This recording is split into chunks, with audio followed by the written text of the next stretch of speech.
Move over, Sheldon Cooper. We've got our own young genius in Guilford County. A bright future ahead. WFMY News 2's Manning Frank sat down with the very young, rising senior at High Point University about his passion for science. So, for those of you who are unaware, High Point University tells its students in their slogan, "Be extraordinary." Well, I gotta tell you, there is something truly extraordinary about the student that I had the pleasure to talk to, because saying to him, "I wasn't doing that at your age," would be an understatement.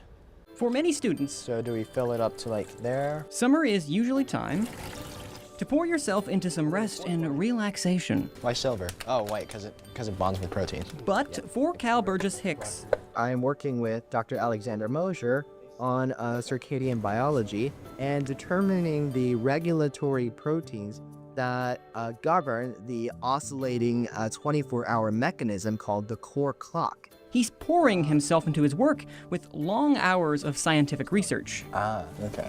Only he'll need someone to drive him to the lab. And how old are you? I'm 14 years old, and I am a biology major, and I am a senior here at High Point University.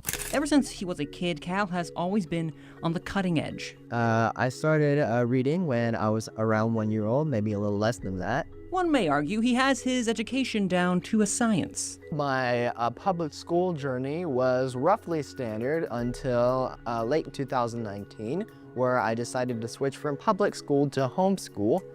That way I got to learn at my own pace and at my own rate.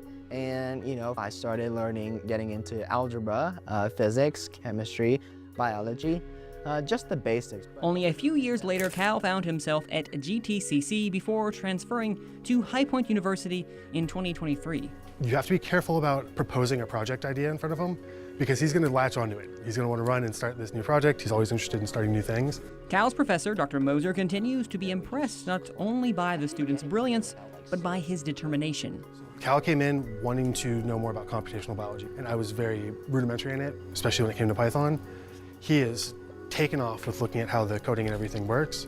However, Kal doesn't attribute any of his work towards sheer brilliance. And you don't necessarily even need to be gifted to be good at academics. You just need a good work ethic. No matter where life takes him next, I'm hoping to apply for a MD PhD program, he will always be ready to reinvent the wheel. but I also like to seek challenges in every corner of my life. In High Point, Yes, it's a toxic trait, but still. I'm Manning Franks, WFMY News 2.